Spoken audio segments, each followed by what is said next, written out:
बहुत समय पहले की बात है। एक घने जंगल के बीचों बीच एक छोटा सा गांव बसा हुआ था। गांव के लोग मेहनती और ईमानदार थे, लेकिन उनका जीवन कठिनाइयों से भरा हुआ था। खेतों में अक्सर सूखा पड़ जाता, कभी फसलें कीटों से नष्ट हो जाती और कभी जंगली जानवर आकर अनाज खा जाते। इन सब परेशानियों के बावजूद गांव वाले एक दूसरे का साथ देते और मिलजुल कर जीते। उसी गांव के पास के जंगल में एक रहस्यमय बंदर रहता था। ये बंदर साधारण बंदर जैसा नहीं था, बल्कि उसमें अद्भुत जादुई शक्तियां थीं।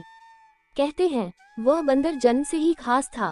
उसकी आंखें गहरी नीली थीं और उसकी पूंछ पर सुनहरी चमक दिखाई देती थी। गांव के बुजुर्ग अक्सर बच्चों को बताते कि यह कोई साधारण जीव नहीं, बल्कि देवताओं का वरदान है। लेकिन बंदर को अपनी शक्तियों का घमंड नहीं था। वह जंगल में शांति से रहता और तभी सामने आता जब किसी की मदद करनी होती। गांव वालों को उसकी मौजूदगी का एहसास तो था, पर किसी ने उसे खुली आंखों से कभी ठीक से देखा नहीं था। एक बार गांव में भयंकर सूखा पड़ा। कुएं और तालाब सूख गए, खेतों में दरारें पड़ गईं और पशु पक्षी प्यास से मरने लगे। गांव वाले परेशान होकर इकट्ठे हुए और सोचने लगे कि अब क्या किया जाए। तभी एक दिन गांव का एक छोटा लड़का नीलू जंगल में लकड़ी बीनने गया। वहां उसने अचानक एक चमकती रोशनी देखी। जैसे ही उसने पास जाकर देखा, उसे एक नीली आंखों वाला बंदर दिखा, जिसकी पूंछ पर हल्की सुनहरी आभा चमक रही थी। नीलू डरकर पीछे हट गया, लेकिन बंदर ने मुस्कुरा कर कहा, मत डर, मैं तुम्हें नुकसान नहीं पहुंचाऊंगा। मैं जानता हूं कि तुम्हारे गांव पर संकट आया है, मैं तुम्हारी मदद कर सकता हूं। नीलू ने हिम्मत करके पूछा, सचमुच? लेकिन कैसे? बंदर ने अपनी हथेलियों को आकाश की ओर उठाया और कुछ मंत्र बुदबुदाए।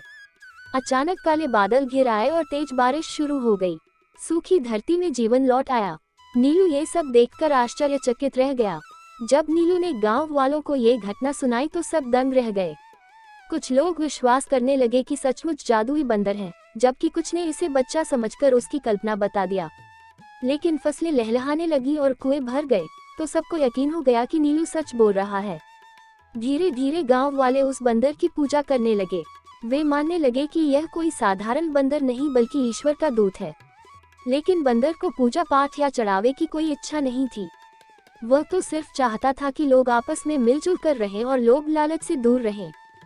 समय बीतता गया, गांव में खुशहाली लौट आई। लेकिन जहां सुख आता है, वहां ईर्ष्या भी जन्म लेती है। पड़ोसी राज्य का लालची राजा ये खबर सुन चुका था कि एक जादुई बंदर है जो बारिश करा सकता है और लोगों की मदद कर सकता है। राजा ने सोचा, अगर यह बंदर मेरे पास आ जाए तो मैं उसकी ताकत से अपार धन और शक्ति पा सकता हूँ। पूरे राज्य पर मेरा राज चलेगा। राजा ने अपने सैनिकों को आदेश दिया कि वह बंदर को पकड़कर उसके पास लाएं। सैनिक जंगल में पहुंचे और उन्होंने जाल बिछाया, लेकिन बंदर साधारण जीव नहीं था।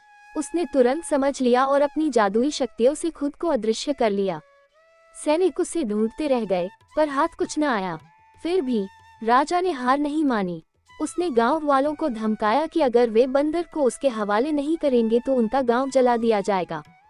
गांव वाले डर गए और सोचने लगे कि अब क्या किया जाए। जब बंदर को ये पता चला तो वह खुद गांव में आ पहुंचा।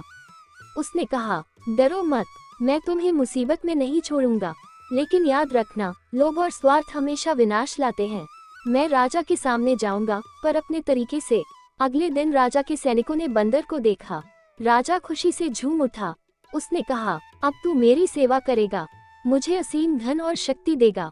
बंदर शांत स्वर में बोला, राजन, तुम्हें जो चाहिए वह मैं दूंगा, लेकिन ध्यान रखना, शक्ति का सही उपयोग करना, अन्यथा ये तुम्हारे ही पतन का कारण बनेगी। राजा ने उसकी बात को हल्के में लिया और आदेश दिया कि सोने की वर्षा हो। बंदर ने अपनी जादुई शक्तियों से आकाश से सोने के सिक्कों की बरसात करा दी। राजा की आंखें लालच से चमक उठी। लेकिन अचानक क्या हुआ कि सिक्के अंगारों में बदल गए और राजमहल में आग लग गई। सैनिक भाग खड़े हुए। राजा घबराकर बंदर से माफी मांगने लगा।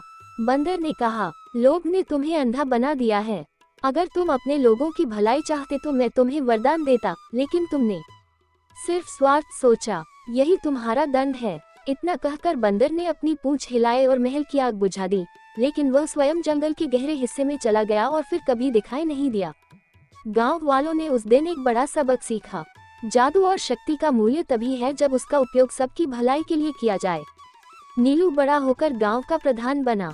उसने हमेशा वही याद रखा जो बंदर ने सिखाया था, सच्ची और सहयोग में है, न कि लालच और स्वार्थ में। कहते हैं आज भी कभी कभी अमावस्या की रात को जंगल में नीली आंखों की चमक दिखाई देती है, मानो वह जादुई बंदर अभी भी अपने प्रिय गांव की रक्षा कर रहा हो।